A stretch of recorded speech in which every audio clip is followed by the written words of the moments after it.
Some debts take a lifetime to collect. Some take longer. In the summer of 2024, 97-year-old Thomas Brennan sat in his favorite armchair at Riverside Assisted Living, watching the news with eyes that had seen nearly a century of history. World War II, the moon landing, 9/11, a whole lifetime of memories, most of them fading now like old photographs left in sunlight. But one memory never faded. One memory stayed crystal clear, sharp as broken glass, cutting him every time he accidentally touched it in the dark corners of his mind. The memory of what he did in 1944. The memory of why something had been following him for 80 years. The staff at Riverside loved Thomas. He was their favorite resident, always polite, always grateful, never complained. He'd tell stories about the old days, about growing up during the Depression, about his time in the war. Well, some of his time in the war, there were parts he never mentioned. Parts he'd spent 8 decades trying to forget. But you can't forget what won't let you forget. Thomas had started seeing it again 3 months ago. The shadow in his peripheral vision, the figure standing at the end of dark hallways, the presence in his room at night, patient and still, just watching, waiting. He'd seen it before, of course, many times over the years.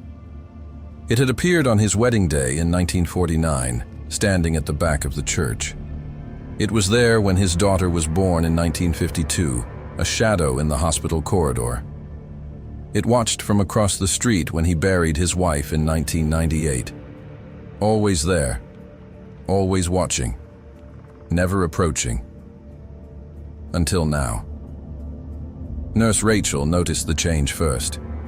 Thomas had become withdrawn, jumpy, constantly looking over his shoulder. He'd stopped sleeping.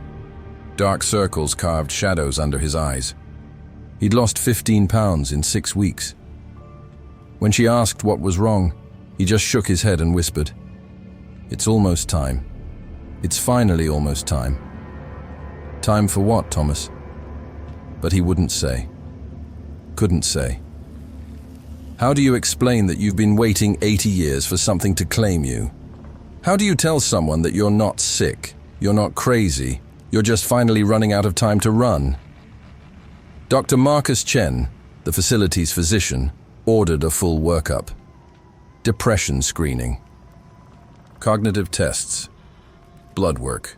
Everything came back normal. Well, as normal as a 97-year-old body could be. The problem wasn't medical. It was something else entirely. Thomas's grandson, Michael, visited on a Sunday. He found his grandfather staring at the wall, tears streaming down his weathered face, mumbling in what sounded like German. Michael didn't speak German. Neither did Thomas, as far as he knew. His grandfather had never mentioned knowing any languages besides English. "Grandpa, you okay?" Thomas turned, and for just a moment, Michael saw something flicker across the old man's face. Something that looked like relief, like a prisoner finally seeing the gallows after decades on death row. "Michael, good. You should know. Someone should know." Thomas's voice was barely a whisper. "I did something, long time ago, in the war. Something terrible. And it's been waiting. All these years it's been waiting. And now I'm almost gone. And it knows. It knows it's almost time. Grandpa, you're not making sense. 1944, France, after D-Day. Our unit, we found a village. Small place, half destroyed already. And there was a family hiding in a basement. Father, mother, 3 children. Jews, we thought. Maybe resistance. I don't even remember anymore. But my commanding officer, he said we couldn't risk it. Couldn't risk them reporting our position. Michael felt his blood go cold. Grandpa. I was 19 years old. Scared. Following orders. That's what I told myself. That's what I've been telling myself for 80 years. But the truth is, I could have said no. Others did. Miller refused. Got court-martialed later. But he refused. I didn't. I followed the order. Thomas's hands shook as he continued. The father, his name was Emmanuel. I remember because he said it when he begged. He spoke English, pleaded with us in English, said his children were just babies. The youngest was 3. 3 years old, Michael. Same age your daughter is now. What did you do? What I was told to do. What I've regretted every second since. What's been waiting 80 years to collect its debt. Thomas looked at his grandson with eyes that had seen too much, held too much. I killed them, all 5. The mother tried to shield the children. Didn't matter. I killed them all, and we burned the house to hide the evidence. No one ever found out. No investigation. Just another family that disappeared in the war. Happened millions of times. What was 5 more? The room felt colder. Michael wanted to leave, wanted to unhear what he'd just heard, wanted his grandfather to be the hero he'd always believed him to be. But some truths, once spoken, can't be unspoken. The thing is, Thomas whispered, Emmanuel didn't just beg, he cursed us. Right before I pulled the trigger, he said something in a language I didn't know. Hebrew, maybe, or something older. And he smiled. Smiled even though he was about to die because he knew. He knew what was coming. Knew what was coming. The price. The collection. He called something, Michael. Something that would wait as long as it needed to wait. Something patient enough to let me live my whole life, have my family, grow old, think maybe I'd gotten away with it. Something that wouldn't take me until the debt was perfectly ripe. That was when Michael saw it. The shadow standing in the corner of the room. Tall, impossibly thin, with proportions that weren't quite human. It didn't move, didn't breathe, just stood there, and Michael understood with terrible clarity that it had been standing there the whole time, waiting. You see it too, Thomas said. It wasn't a question. Good. I thought maybe I was going crazy, but you see it. It's real. It's always been real. To understand what haunted Thomas Brennan, you must first understand Emanuel Rubin. Not the victim that Thomas knew, but the man he'd been before the war. Before his world had ended in a French basement in 1944. Emanuel had been a scholar, a student of Kabbalah and ancient Jewish mysticism. In his community in Poland, before the occupation, he'd been known as a man who understood the old texts, the dangerous ones that most rabbis warned against studying. He knew the names of angels and demons, understood the seals and bindings, could read the spaces between the words where the real power lived. When the Nazis came, Emanuel used his knowledge to save people. He created amulets that made soldiers overlook hiding places, whispered prayers that caused documents to be misfiled, allowing families to slip through checkpoints, called upon protective entities to shield those fleeing through the forests at night. But there's a price for such workings. The universe demands balance. For every life saved by supernatural means, a debt accumulates. Emanuel knew this. He accepted it. He would pay whatever price necessary to save his people. By 1943, Emanuel and his family were fleeing across occupied Europe. The protections that had saved others couldn't save them. Or perhaps they could have, but Emanuel chose not to use them. He'd called in too many favors, accumulated too much debt. If he used his knowledge to save himself, the bill would come due, and it would be catastrophic. Better to die human than survive by becoming something else's tool. They almost made it. Almost reached the Allied lines. Almost survived. Then Thomas Brennan's unit found their hiding place. In those final moments, as Thomas raised his rifle, Emanuel made a choice. He'd die anyway. His family would die anyway. But he could ensure the debt was paid. Not by him, but by the one who killed him. The curse Emanuel spoke wasn't revenge. It was a transaction, a binding. He called forth Azael, the Watcher, one of the ancient entities that observe human evil and record it for final judgment. But Emanuel's curse twisted the summoning. Instead of merely watching, Azael would become bound to Thomas, forced to witness his entire life, waiting for the perfect moment to collect. Not when Thomas died. That would be too merciful. No, Azael would wait until Thomas had lived a full life, had experienced love, family, success, had enjoyed decades of normalcy, had almost forgotten what he'd done. And then, when Thomas was old and his time was naturally ending anyway, when he had the most to reflect on and the most to regret, Azael would come to collect. The curse was brilliant in its cruelty.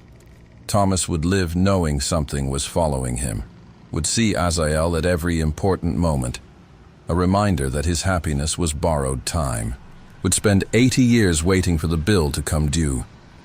The psychological torture of the wait was part of the punishment, and Azael, bound by the curse, had no choice but to wait, to watch, to record every moment of Thomas's life, every happy memory built on a foundation of murdered children, every success achieved with hands that had pulled a trigger on a 3-year-old.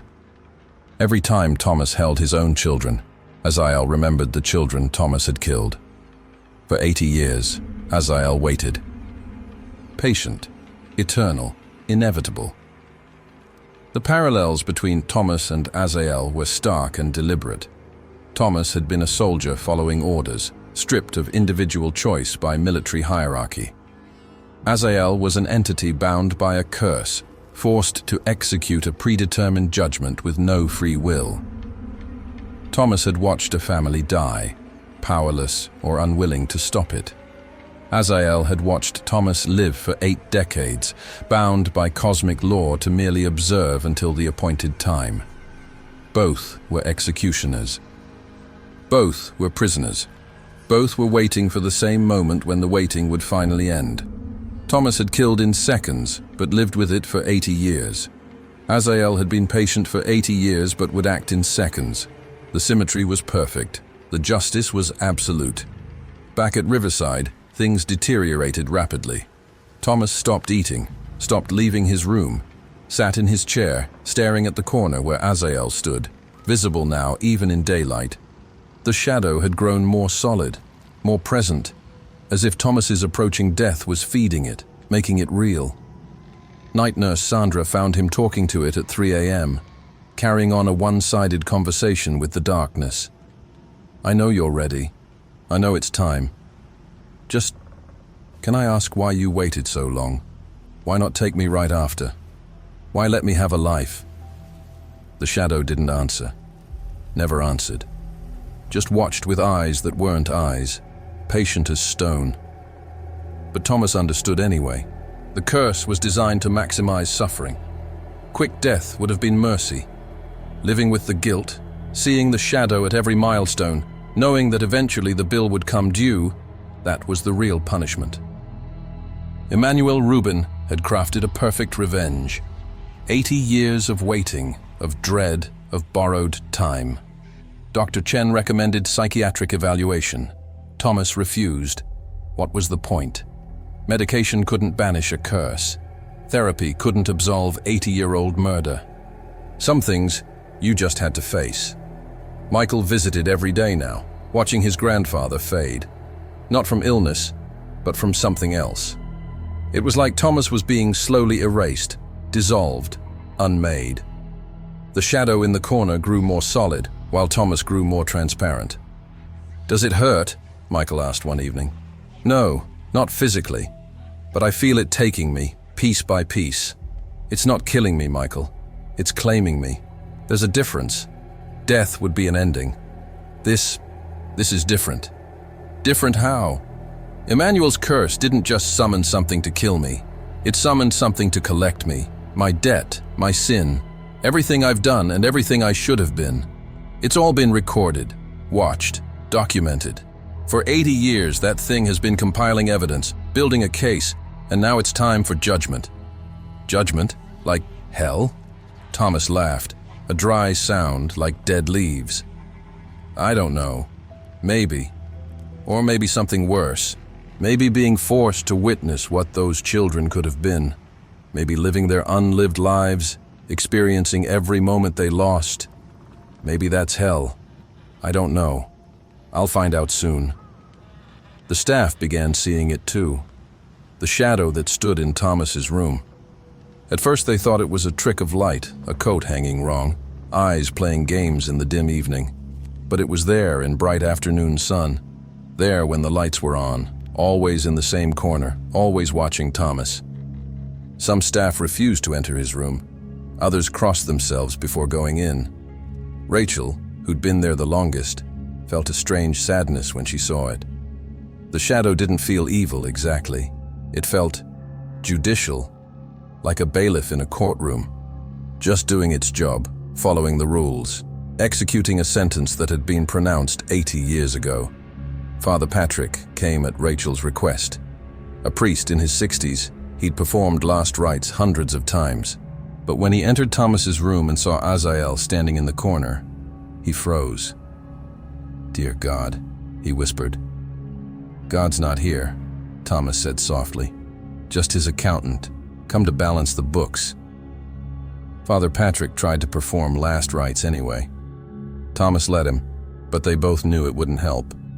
This wasn't about salvation or damnation. This was about a debt specifically owed, a price specifically contracted.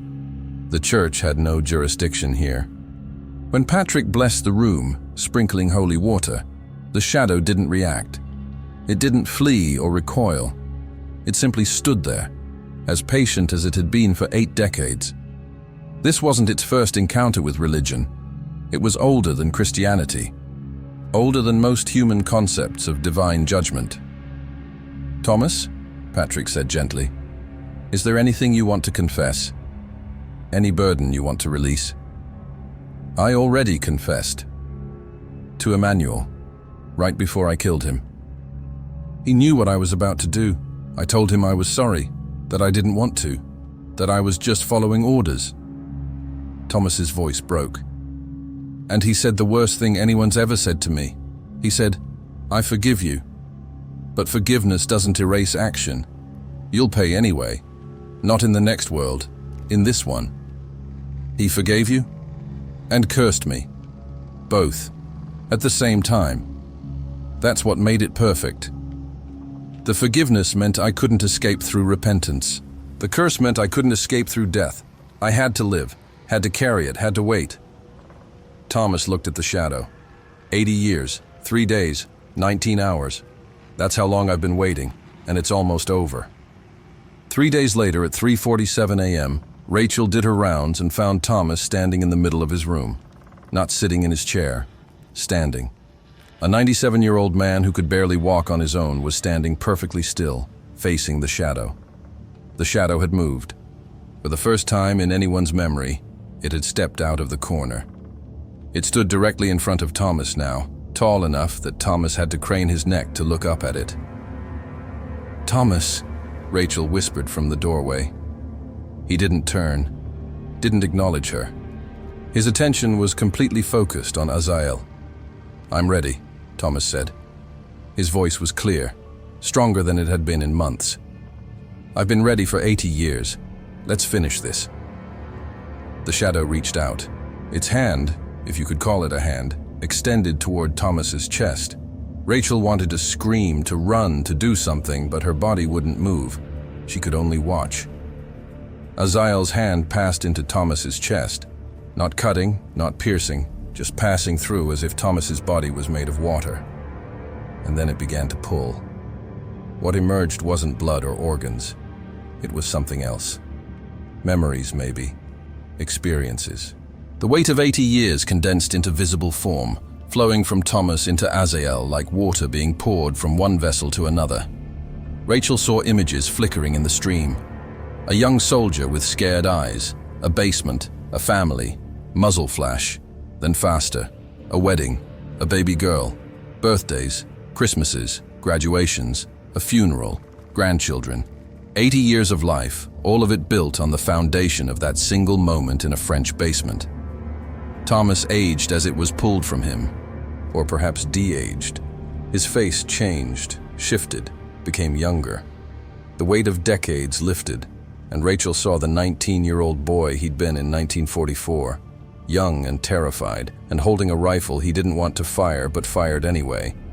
The extraction took 5 minutes, or 5 hours, or 5 seconds. Time felt broken in that room, stretched and compressed simultaneously. When Azael finally withdrew its hand, Thomas collapsed.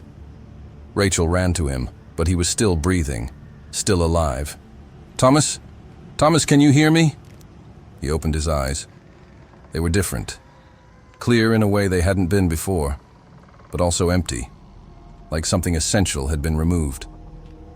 "I'm here," he whispered, "but I'm not. It took the debt, Rachel. Took 80 years of guilt, regret, fear. Took the weight, took the waiting. I feel light, empty. Is this what peace feels like?" The shadow stood over them. Rachel could see it clearly now.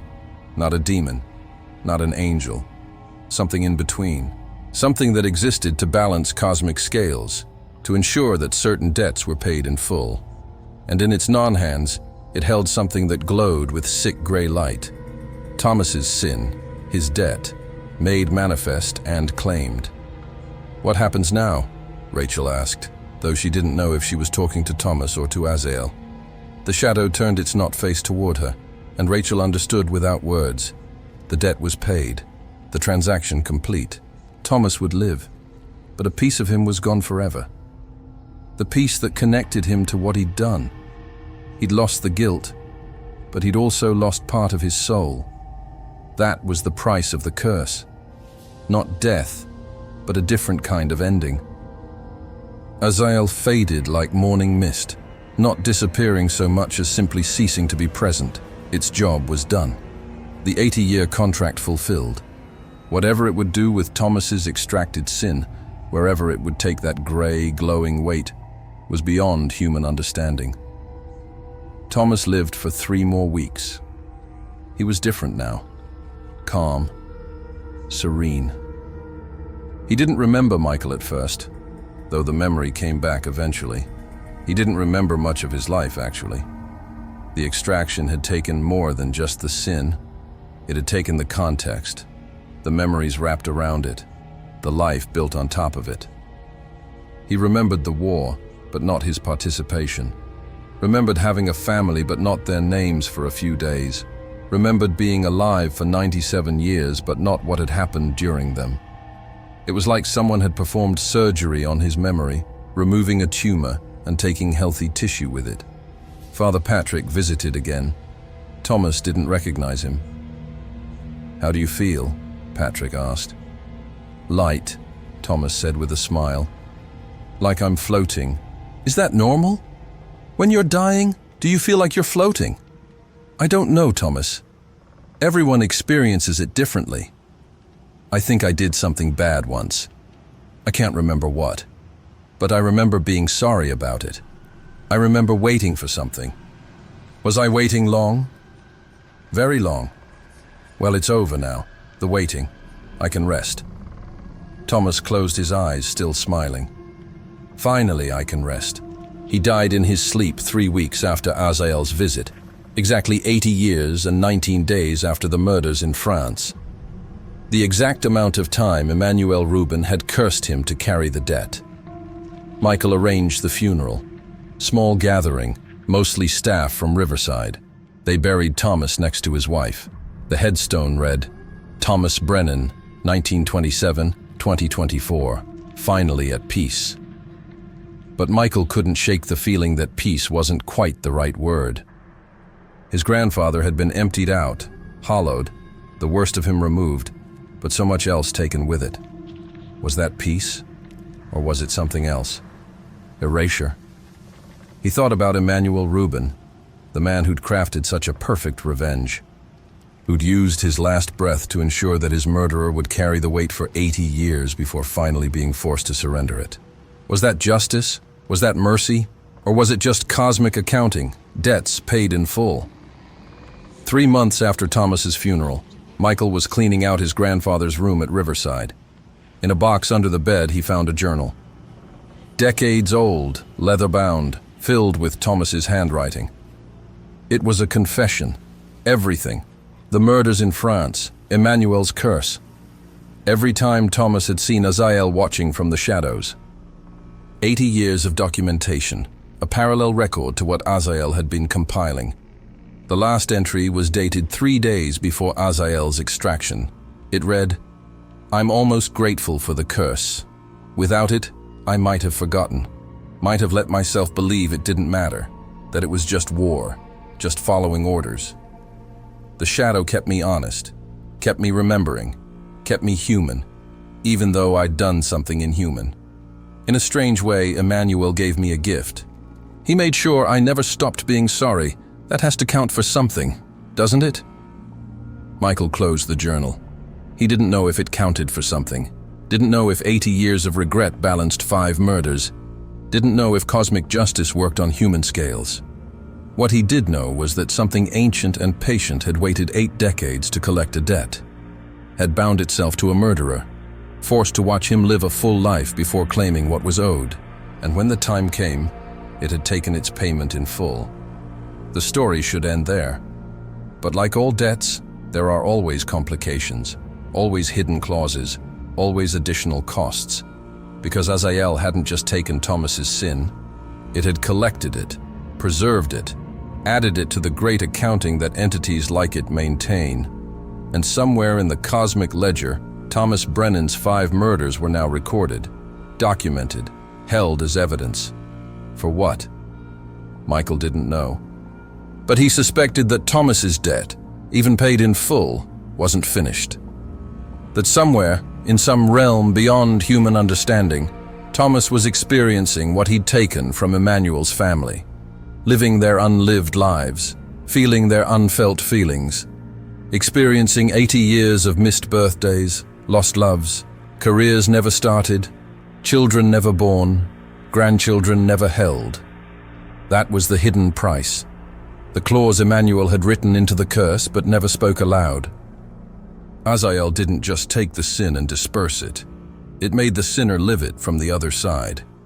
For every year Thomas had lived after the murders, he would experience a year of what his victims had lost. 400 years of unlived life. That was the math. 5 victims, 80 years each. 400 years of experiencing the absence, the void, the might have been. Thomas's body was at rest in the ground. But whatever part of him Azael had extracted, that was just beginning its sentence. Not hell, not heaven. Something else. Something specific to his crime. Something perfectly calibrated to ensure he understood exactly what he'd taken. Michael never told anyone about the journal, never mentioned the shadow or what Rachel had described from that final night. Some knowledge is too heavy to share. But sometimes, late at night, he thinks about curses and debts and cosmic justice. Thinks about how the universe keeps accounts in ways humans can't imagine. Thinks about Emmanuel Rubin, who used his last breath to ensure his murderer never forgot, never escaped, never found peace until the exact moment the debt came due. And sometimes, just sometimes, Michael sees a shadow in his peripheral vision, tall, patient, watching. And he wonders if Azael's work is finished, or if the curse had provisions for future generations, if sins could be inherited like eye color or temperament.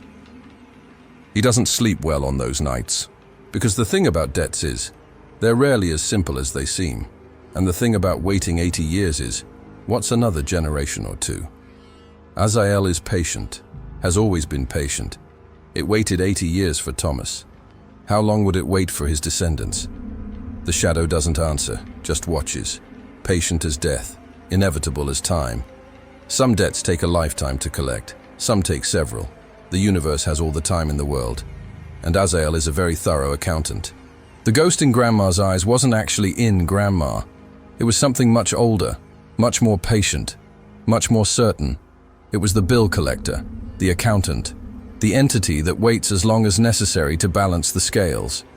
And it's still watching, still waiting, still recording. How old are your debts? How long has it been waiting for you? Sweet dreams.